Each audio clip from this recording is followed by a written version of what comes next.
Hello friends, नमस्कार दोस्तों। Welcome to the fitter theory channel.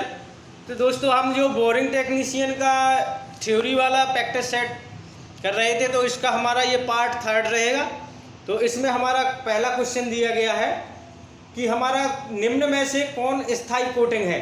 तो हमें जो 4 ऑप्शन दिए गए हैं, इन्हीं में से बताना है कि हमारा कौन सा स्थायी कोटिंग है। तो हमारा जो ऑप्शन नंबर सी में दिया गया है कि सिल्वर प्लेटिंग, तो ये हमारा स्थायी कोटिंग के अंतर्गत आता है। यह इसी में हम जो हमारा टेफ्लॉन होता है, जो हमारी टेफ्लॉन की कोटिंग होती है, तो ये भी हमारी स्थायी के अंतर्गत आती है। तो हमारा ऑप्शन सी राइट हो जाएगा। नेक्स्ट क्वेश्चन देखते हैं फ्रेंड्स। बताना है कि जो हमारा निम्न में से अस्थायी कोटिंग कौन सी है। तो जो हमारा अस्थायी कोटिंग होता है, ये हमारी टिनिंग की कोटिंग हो जाएगी। और जो हमने अभी बताया था उसमें, तो स्थायी में हमारा कौन कौन सा आ जाएगा, निकिल, सिल्वर, क्रोमियम और टेफ्लॉन, तो ये हमारी स्थायी में आ जाएगी।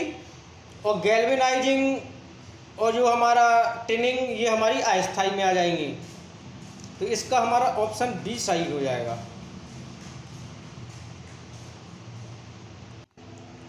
नेक्स्ट क्वेश्चन में दिया गया है, किसी जॉब की सरफेस पर जिस दिशा में फिनिश की जाती है उसे क्या कहते हैं। तो उसे हम दोस्तों ले कहते हैं। क्या बोला जाता है उसको? ले बोला जाता है। ऑप्शन हमारा ए राइट हो जाएगा। कौन सा? ऑप्शन ए राइट हो जाएगा। नेक्स्ट क्वेश्चन देखते हैं कि जो हमारा BIS स्क्रू थ्रेड होता है, इसका एंगल कितना होता है। जो BIS स्क्रू थ्रेड का एंगल दोस्तों हम बता दें कि इसका एंगल होता है 60 डिग्री। तो ये हमारा 60 डिग्री होता है। और जो हमारा 55 डिग्री है, ये हमारा पाइप थ्रेड का कोण होता है। जो हमारा 47.5 दिया गया है, ये आपका हमारा कौन सा होता है, ये हमारा BA थ्रेड का होता है।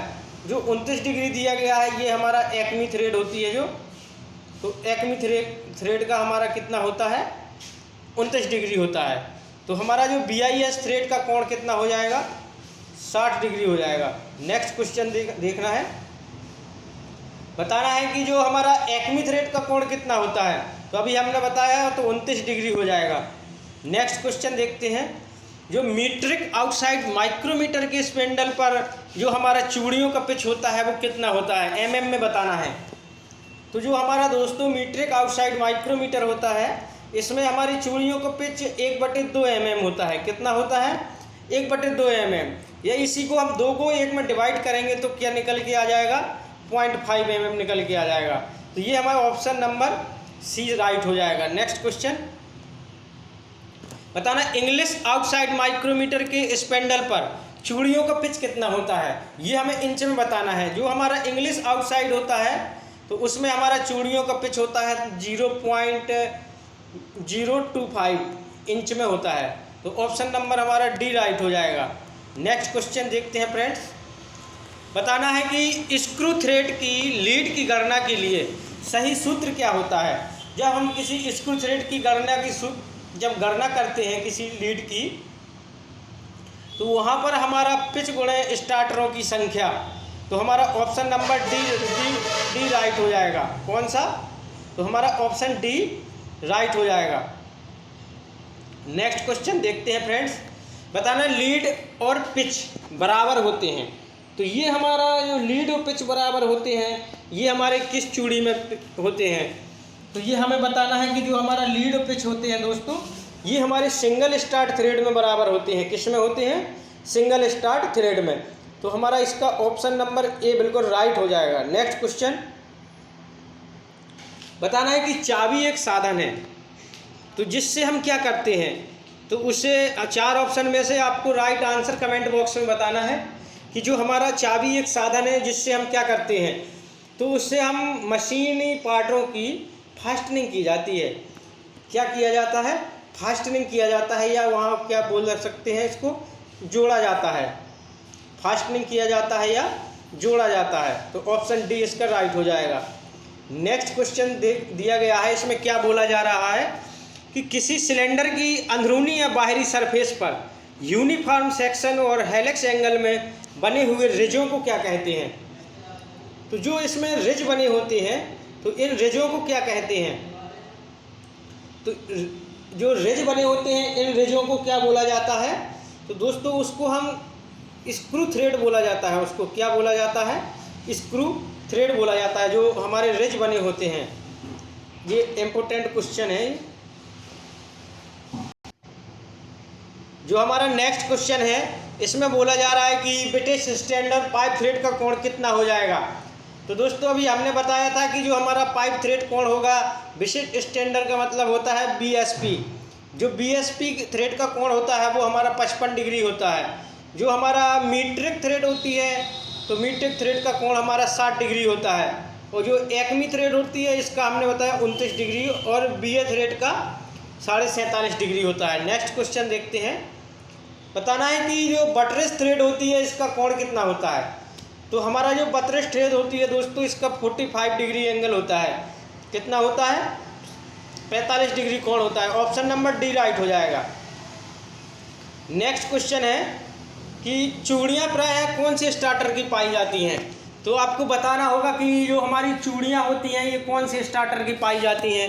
तो हमें ऑप्शन नंबर ए में दिया गया है कि सिंगल स्टार्ट थ्रेड, और बी में दिया गया है कि डबल स्टार्ट थ्रेड, और सी में दिया गया है कि मल्टी स्टार्ट थ्रेड। तो हमारा जो चूड़ियाँ होती हैं फ्रेंड्स, तो ये हमारे सभी स्टार्टरों की पाई जाती हैं। कितने की? जो तीनों दिए गए हैं, तीनों स्टार्टरों की। तो ऑप्शन नंबर हमारा डी बिल्कुल राइट हो जाएगा। नेक्स्ट क्वेश्चन देखते हैं फ्रेंड्स। ये सभी क्वेश्चन सिलेक्टेड क्वेश्चन है, इनको अपने रफ कॉपी में कहीं भी नोट करती जाइए। और ये आपके यूपीआरबीएल और बोरिंग टेक्नीशियन के लिए बहुत इम्पोर्टेंट क्वेश्चन रहेंगे ये। तो अगर इस वीडियो को इसको लाइक कर दें और चैनल को सब्सक्राइब कर लें, क्योंकि इसी प्रकार के वीडियो हमारे चैनल पर अपलोड होते रहेंगे। और ये हम 24 पार्टों में पूरा बोरिंग टेक्नीशियन का जितना सिलेबस है ट्रेड का पूरा कवर करेंगे। इसमें बोला जा रहा है कि स्क्रू थ्रेड की दोनों साइडों के ऊपर जिस पॉइंट पर मिलती है उसे क्या कहते हैं। तो जो हमारा कोई स्क्रू थ्रेड होता है, जैसे हमारा ये स्क्रू थ्रेड है, तो इसमें हमारी जो चूड़ियाँ बनी रहती हैं, तो जो इसमें बोला जा रहा है कि जो ऊपरी पॉइंट पर दोनों साइडें मिलती हैं, तो इसको पूछ रहा है कि क्या बोलते हैं। तो दोस्तों हम इसको बता दें, इसको हम क्रेस्ट बोलते हैं। क्या बोलते हैं? क्रेस्ट बोलते हैं। तो जो हमारा जो नीचे वाला पार्ट होता है, जो नीचे वाला पार्ट होता है दोस्तों, इसको रूट बोला जाता है। क्या बोला जाता है? रूट। और जो हमारी ये लाइन दिख रही है, इसको फ्लैंक बोलते हैं। क्या बोलते हैं फ्रेंड्स? इसको फ्लैंक बोला जाता है। तो हमारा जो इसको फ्लैंक बोलेंगे, तो हमारा ऑप्शन नंबर इसमें कौन सा सही हो जाएगा? तो जो कह रहा है कि स्क्रू थ्रेड की दोनों साइडों के ऊपर जिस पॉइंट पर मिलती हैं, तो दोस्तों उसे हम क्रेस्ट बोलते हैं, और नीचे मिलती है उसको रूट बोलते हैं। नेक्स्ट क्वेश्चन है। बताना है कि कौन सी चाबी आयताकार होती है, वह चौड़ाई में समांतर होती है और मोटाई में टेपर होती है। तो ये हमें बताना है कि कौन सी चाबी आयताकार होती है और चौड़ाई में समांतर होती है और मोटाई में टेपर होती है। तो दोस्तों वो हमारी प्लेन टेपर की हो जाएगी। की मीन्स होता है चाबी, की को ही चाबी बोलते हैं। तो प्लेन टेपर की हमारा राइट आंसर हो जाएगा। नेक्स्ट क्वेश्चन है। बताना कौन सा टूल है जो एक गोल धातु का पीस होता है, वो उसके सिरे पर हेड और दूसरे सिरे पर चूड़ियाँ बनी होती हैं। तो वो हमारा कौन सा टूल होता है। जैसे हमारा ये हमारा टूल हो जाता है, तो ये हमारा जैसे इसमें यहाँ पर हमारा ये हेड बन गया, और जो इस पर हमारी ये चूड़ियाँ बनी होती हैं, तो ये हमारा बोल्ट होता है दोस्तों। कौन क्या होता है? ये हमारा बोल्ट होता है। तो ऑप्शन सी इसका बिल्कुल राइट हो जाएगा। नेक्स्ट क्वेश्चन देखते हैं। बताना है कि वह गोल आकार की धातु का पीस जिसके दोनों सिरों पर चूड़ियाँ बनी होती हैं और बीच का भाग प्लेन होता है। तो दोस्तों आपने देखा होगा वर्कशॉप में एक हमारा जो इस तरह का धातु होता है, वर्क पीस होता है, जो इसमें नीचे चूड़ियाँ बनी होती हैं। तो दोस्तों इसको हम क्या बोलते हैं? तो ये हमारा स्टड होता है। क्या होता है? स्टड। तो उसको हम स्टड बोलते हैं। तो हमारा ऑप्शन नंबर डी बिल्कुल राइट हो जाएगा। नेक्स्ट क्वेश्चन है। बताना है कि जो हमारा डॉयल पिन की हार्डनेस कितनी होनी चाहिए। जो हमारी डॉयल पिन होती है, इसकी हार्डनेस कितनी होनी चाहिए। तो दोस्तों हमारा इसकी हार्डनेस होनी चाहिए 60 से 64 HRC। ऑप्शन ए इसका राइट हो जाएगा।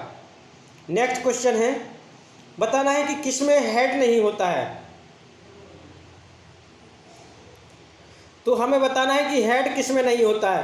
तो हमारा जो नट होता है दोस्तों उसमें हमारा हेड नहीं होता है। ऑप्शन बी राइट हो जाएगा। नेक्स्ट क्वेश्चन है, साधारण शोल्डर का गलनांक कितना होता है। तो जो हमारा साधारण शोल्डर होता है फ्रेंड्स उसका गलनांक बताना है तो हमारा 205 होता है। तो अगर किया जाए कि हमारा जो शोल्डरिंग कितने ताप पर की जाती है तो हमारा यहीं से क्वेश्चन बन जाता है कि शोल्डरिंग कितने ताप पर की जाती है।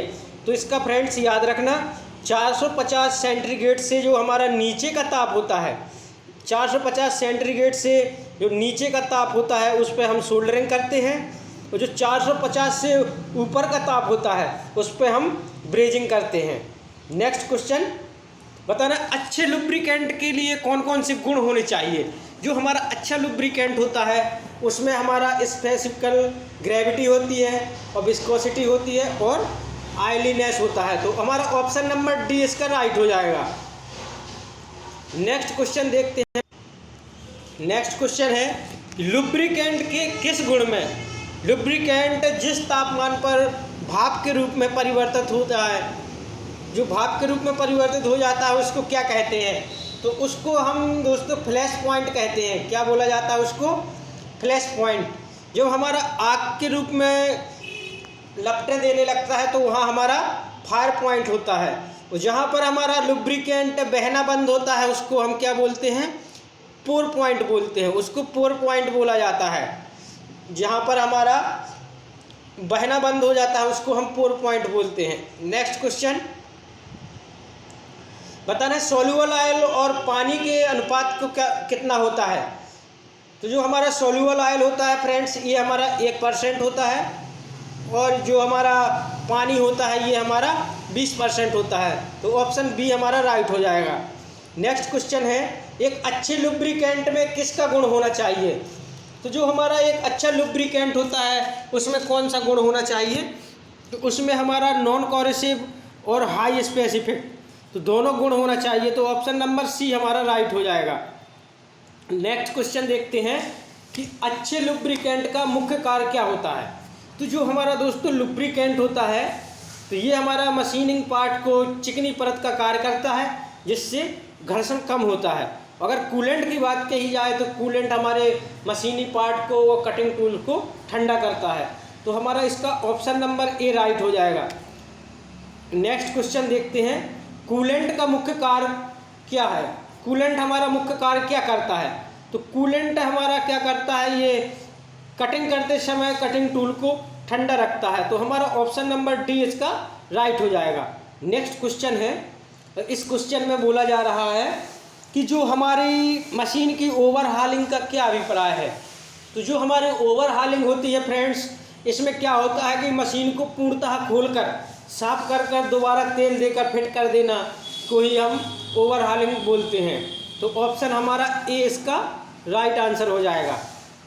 नेक्स्ट क्वेश्चन है, बताना है कि मशीन के ब्रेक डाउन होने से पहले मेंटेनेंस सेक्शन के द्वारा की जाने वाली अग्रिम मेंटेनेंस को क्या कहा जाता है। तो उसको हम क्या कहते हैं। तो दोस्तों जो हमारी ब्रेक डाउन के दौरान की जाती है मेंटेनेंस तो उसको हमारी प्रिवेंटिव मेंटेनेंस होती है ये।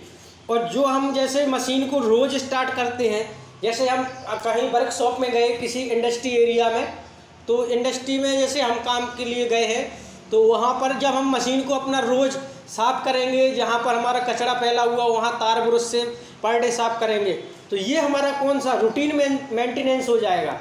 ये हमारा रूटीन मेंटेनेंस हो जाएगा। और जहाँ पर हम ब्रेक डाउन के दौरान मेंटेनेंस होता है वो हमारा प्रिवेंटिव मेंटेनेंस होता है। तो ऑप्शन हमारा बी राइट हो जाएगा। नेक्स्ट क्वेश्चन देखते हैं, तो बताना है कि सही सेटअप के लिए जब सॉफ्टवेयर मशीन के अन्य पार्ट परिशुद्धता में फिक्स किए जाते हैं तो उसको हम क्या कहते हैं। अगर परिशुद्धता में फिक्स करना है तो उसको दोस्तों हम क्या बोलते हैं, तो उसको हमारा बोला जाता है जो मशीन का अलाइनमेंट, क्या बोला जाता है, मशीन का अलाइनमेंट बोला जाता है उसे। तो हमारा ऑप्शन सी इसका राइट हो जाएगा। नेक्स्ट क्वेश्चन है कि अगर प्रतिदिन कार्य करने से पहले की जाने वाली क्लीनिंग या आयरनिंग को क्या कहते हैं? तो ये हमारा ऑप्शन नंबर ए सही हो जाएगा। उसको हम रूटीन मेंटेनेंस कहते हैं। क्या बोलते हैं उसको? Routine maintenance. तो हमारा ऑप्शन नंबर ए राइट हो जाएगा। नेक्स्ट क्वेश्चन देखते हैं फ्रेंड्स। बताना मशीनों की स्थापना करते समय कौन सी क्रिया करनी पड़ती है? जब हम किसी मशीन को वर्कशॉप में कहीं फिट करते हैं तो वहाँ हम उसकी पैकिंग करना चाहिए। हमें क्या करना चाहिए? पैकिंग करना चाहिए, उसको चेक करना चाहिए और लटकाना चाहिए। तो हमारा ऑप्शन नंबर डी इसका राइट आंसर हो जाएगा। नेक्स्ट क्वेश्चन है, बताना है कि कास्ट आयरन में ड्रिलिंग करते समय कौन सा कूलेंट यूज किया जाता है? तो दोस्तों हमारा इसमें कोई कूलेंट यूज नहीं होता है, जिसको हम कभी कभी किसी बुक में हमारा शुष्क हवा भी मिल जाता है, तो वहाँ हम शुष्क हवा या कोई कूलेंट नहीं इसका यूज करते हैं। नेक्स्ट क्वेश्चन है, बताना लेथ के कौन से प्रकार हैं? तो दोस्तों हम बता दें कि जो हमारी लेथ मशीन होती है दोस्तों, ये हमारी 8 प्रकार की होती है। कितने प्रकार की होती है? तो लेथ मशीन हमारी 8 प्रकार की होती है। और अगर इसके भाग के बाद बात की जाए तो हमारे लेथ मशीन के 6 भाग होते हैं और 8 प्रकार होते हैं। तो हमारा जो लेथ मशीन का प्रकार कौन कौन से हैं? तो हमारा स्पेशल लेथ होता है, एक प्रोडक्शन लेथ होता है, इंजन लेथ या सेंटर लेथ होता है। तो हमारा इसमें ऑप्शन नंबर डी बिल्कुल राइट हो जाएगा। ऑप्शन डी इसका राइट आंसर हो जाएगा। बताना है कौन सा लेथ प्रोडक्शन लेथ के अंतर्गत आते हैं? तो जो हमारा स्पेशल लेथ है, टूरेट लेथ है, कैपेस्टन लेथ, तो ये हमारे तीनों लेथ प्रोडक्शन के अंतर्गत आते हैं। इसका भी हमारा ऑप्शन नंबर डी राइट हो जाएगा। नेक्स्ट क्वेश्चन है कि बताना स्पेशल लेथ के अंतर्गत कौन सी लेथ आती है? तो जो हमारी इस खराद मशीन भी बोलते हैं इसी को लेथ मशीन बोला जाता है। तो जो हमारी स्पेशल लेथ के अंतर्गत कौन सी लेथ आती है? तो वहाँ हम इसमें जो हमारे कोपिंग लेथ है और रिलीविंग लेथ और स्क्रू कटिंग लेथ, तो हमारी इसके अंतर्गत तीनों प्रकार की लेथ आती हैं। तो ऑप्शन डी हमारा इसका भी राइट हो जाएगा। नेक्स्ट क्वेश्चन है कि लेथ पर लंबे जॉब के दोनों किनारों को हेड स्टॉक और टेल स्टॉक की ओर से सहारा देने के लिए किस साधन का प्रयोग किया जाता है? तो वहाँ पर दोस्तों हम लेथ सेंटर का यूज, जैसे हमारा यहाँ पर ये हमारा हेड स्टॉक हो गया, ये हमारा टेल स्टॉक हो गया। जब यहाँ पर हम बीच में, जैसे हमारा ये कोई जॉब बनी हुई है, यहाँ पर बीच में सहारा देते हैं, तो वहाँ पर हम लेथ सेंटर का यूज करते हैं। और दोस्तों हमारा लेथ सेंटर होता है, ये हमारा हाई कार्बन स्टील का बना होता है। किसका बना होता है? हाई कार्बन स्टील का। और अगर इसके एंगल की बात की जाए तो हमारा ऑप्शन अकॉर्डिंग लगता है 60 डिग्री भी होता है इसका, और 75 डिग्री होता है, और 90 डिग्री होता है। तो हमारे 60, 75, 90, तो हमारे इतने इसके लेथ सेंटर के कोण होते हैं, तो ये ऑप्शन अकॉर्डिंग लगाए जाते हैं। अगर हमारा ऑप्शन में 60 डिग्री दिया गया है तो 75 डिग्री नहीं होगा उसमें, ना 90 डिग्री होगा। नेक्स्ट क्वेश्चन, बताना लेथ पर विभिन्न प्रकार के कटिंग ऑपरेशन करने के लिए कई प्रकार के टूल्स प्रयोग में लाए जाते हैं, तो जिन्हें क्या कहा जाता है? तो उन्हें दोस्तों हम लेथ कटिंग टूल्स बोलते हैं। क्या बोलते हैं उसको? लेथ कटिंग टूल्स बोला जाता है। नेक्स्ट क्वेश्चन है, बताना यदि टॉप रैक एंगल और फ्रंट क्लियरेंस एंगल को, अगर टॉप रैक एंगल और फ्रंट क्लियरेंस एंगल को 90 डिग्री से घटा दिया जाए तो जो एंगल बचता है उसको हम क्या बोलते हैं? तो जो हमारा वहाँ पर एंगल बचता है तो उसको क्या बोला जाता है? तो दोस्तों वो हमारा कटिंग एंगल होता है, जो बीच में बच जाता है तो वो हमारा कटिंग एंगल होता है। ऑप्शन सी राइट हो जाएगा। नेक्स्ट क्वेश्चन है, फीड प्रायः किस पर प्रभावित करती है? तो जो हमारे जो सिंपल क्वेश्चन है काफ़ी, तो जो हमारी फीड प्रायः किस पर प्रभावित होती है? तो ये हमारी कार की फिनिश, कार की धातु और टूल की धातु पर। तो हमारा ऑप्शन डी इसका राइट हो जाएगा। नेक्स्ट क्वेश्चन है कि बताना विभिन्न धातुओं के लिए कटिंग स्पीड प्रायः किससे प्रभावित होती है? तो जो हमारी कटिंग स्पीड होती है फ्रेंड्स, तो ये हमारी लेथ का साइज, और लेथ की जो हमारी लेथ का साइज होगा कार की धातु हो जाएगी या जॉब की धातु बोलते हैं इसी को, और फीड की मात्रा पर। तो इसका भी हमारा ऑप्शन नंबर डी राइट हो जाएगा। नेक्स्ट क्वेश्चन देखते हैं फ्रेंड्स, बताना बोरिंग एंड फेसिंग टूल के शंख की मोटाई कितनी हो जाएगी? तो जो हमारा बोरिंग एवं फेसिंग टूल होता है तो इसके हमारे शंख की मोटाई कितनी होती है? तो इसकी मोटाई होती है हमारी 12 mm होती है। हमारा ऑप्शन डी इसका राइट हो जाएगा। नेक्स्ट क्वेश्चन है, लेथ कैरियर के कौन से प्रकार हैं? जो हमारा लेथ कैरियर होता है फ्रेंड्स, इसके हमारे कौन से प्रकार हो जाते हैं? तो जो लेथ कैरियर में एडजस्टेबल कैरियर होता है, बेंट टेल कैरियर होता है और स्ट्रेट टेल कैरियर होता है। तो हमारा ऑप्शन नंबर डी इसका राइट हो जाएगा। नेक्स्ट क्वेश्चन देखते हैं फ्रेंड्स। बताना है कि जो हमारा बैक गियर सिस्टम का प्रयोग करने से लेथ स्पेंडल की स्पीड की जा सकती है। तो जो हमारा बैक गियर होता है दोस्तों, तो बैक गियर का प्रयोग हम कहाँ करते हैं? तो एक तो हम स्पेंडल की गति कम करने के लिए, और हम लेथ मशीन पर जो चूड़ी काटते हैं तो चूड़ी काटने में भी हम बैक गियर का यूज करते हैं। तो ऑप्शन नंबर बी हमारा राइट हो जाएगा। थ्रेड कटिंग में तो बेरिंग का मुख्य कार्य क्या होता है? तो जो हमारी बेरिंग होती है दोस्तों, इसका मुख्य कार्य होता है शाफ्ट को सहारा देना, पकड़ना और गाइड करना और रगड़ की कमी को कम करना, यानी घर्षण को कम करना और सहारा देना, पकड़ना। तो ऑप्शन डी राइट हो जाएगा। रनिंग फिट का एक अच्छा उदाहरण बताइए। तो जो हमारी रनिंग फिट होती है फ्रेंड्स, वो हमारी बुश बेरिंग और शाफ्ट होती है। तो हमारा ऑप्शन डी इसका राइट हो जाएगा। रनिंग फिट का अच्छा उदाहरण है ये। नेक्स्ट क्वेश्चन है, हाई स्पीड स्टील का मुख्य प्रयोग कहाँ होता है? तो जो हमारी हाई स्पीड स्टील होती है दोस्तों, हमने अपने वीडियो में बताया था कि हाई स्पीड स्टील, जो हमारा हाई स्पीड स्टील होती है, इसका मुख्य प्रयोग कटिंग टूल्स, तो हमारे जितने भी कटिंग टूल्स होते हैं वो सब हाई स्पीड स्टील के बनाए जाते हैं। ऑप्शन ए इसका राइट हो जाएगा। बताना है जो 36% निकल वाली स्टील को क्या कहते हैं? तो जो हमारा 36% निकल होता है उसको हम इनवार स्टील बोलते हैं। ऑप्शन सी हमारा राइट हो जाएगा। और जो हमारी स्टेनलेस स्टील होती है दोस्तों, ये हमारी 4% निकल वाली स्टेनलेस स्टील होती है। तो पावर को ट्रांसमिट करने के लिए कौन से साधन प्रयोग किए जाते हैं? तो हमारा वहाँ शाफ्ट का भी यूज करते हैं, पुल्ली का भी यूज करते हैं और गियर का भी यूज करते हैं। तो हमारा ऑप्शन डी इसका राइट हो जाएगा। नेक्स्ट क्वेश्चन बताना है फ्रेंड्स। बताना है सॉफ्ट का प्रकार बताइए। तो जो हमारा सॉफ्ट का प्रकार कौन सा है? तो जो हमारी सॉफ्ट होती है दोस्तों, ये हमारी काउंटर शाफ्ट होती है, ये क्रैंक शाफ्ट भी होती है और स्प्लाइन शाफ्ट होती है। तो हमारा ऑप्शन डी इसका राइट हो जाएगा। नेक्स्ट क्वेश्चन है, चैन के कौन कौन से प्रकार होते हैं? तो चैन के कौन कौन से प्रकार होते हैं? तो हमारा रोलर चैन होता है, साइलेंट चैन होता है और हमारा डिटैचेबल लिंक चैन होता है। तो हमारा ऑप्शन डी इसका राइट हो जाएगा।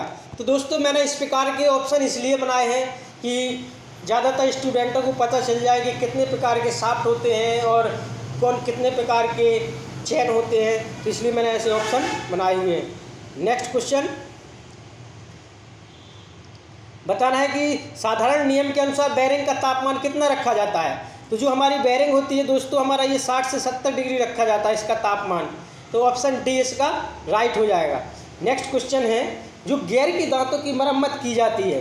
तो जो हमारे गियर के दांत होते हैं, तो दोस्तों हमारी इसकी मरम्मत रिवेटिंग द्वारा भी करते हैं, स्क्रूइंग द्वारा भी करते हैं और डबल डॉलेट फिटिंग द्वारा भी करते हैं। तो हमारा ऑप्शन डी इसका राइट हो जाएगा।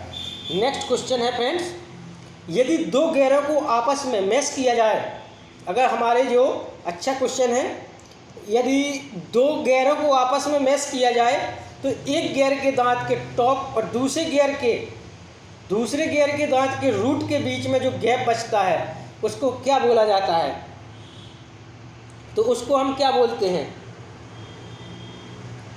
तो दोस्तों उसको हम क्लीयरेंस बोला जाता है। जो हमारा जो बीच में जो गैप बचता है, अगर यहीं पे हमारा थ्रेड में बोला जाता है तो उसको हम पिच बोल देते। अगर हमारा थ्रेड होता कि जैसे हमारा एक थ्रेड से दूसरी थ्रेड के बीच की दूरी को क्या बोलते हैं? उसको हम पिच बोलते हैं। तो इसमें कह रहा है कि एक गियर के दूसरे गियर के बीच की दूरी को तो जो दो गियर है, एक गियर ये एक गियर है, तो इसके जो बीच में जो अंतर होता है उसको क्लीयरेंस बोला जाता है। नेक्स्ट क्वेश्चन बताना, कौन कौन से कपलिंग प्रयोग में लाई जाती है? तो जो हमारी कपलिंग है, यूनिवर्सल कपलिंग होती है एक, और फ्लैंज कपलिंग होती है और मप कपलिंग होती है। तो ऑप्शन नंबर डी इसका राइट हो जाएगा। नेक्स्ट क्वेश्चन है, और ये हमारे वीडियो का लास्ट क्वेश्चन है। अगले क्वेश्चनों को अगले वीडियो में डिस्कस करेंगे। तो अगर चैनल पे पहली बार विजिट कर रहे हो तो चैनल को सब्सक्राइब कर लें। और ये चैनल सिर्फ ITI स्टूडेंटों के लिए ही हम स्पेशल चला रहे हैं। तो काफ़ी प्रॉफिट होने वाला है। जो गवर्नमेंट जॉब की तैयारी कर रहे हैं उसके लिए बहुत प्रॉफिट होगा और ITI स्टूडेंटों के लिए भी। तो पावर को ट्रांसमिट करते समय चाल के साथ पावर जब बार बार संलग्न करने या अलग करने की आवश्यकता होती है तो किसका प्रयोग किया जाता है? तो हमारा वहाँ पर हम क्लच का यूज करते हैं। किसका दोस्तों? क्लच का यूज करते हैं। तो ऑप्शन नंबर डी इसका राइट हो जाएगा। Thanks for watching. नमस्कार।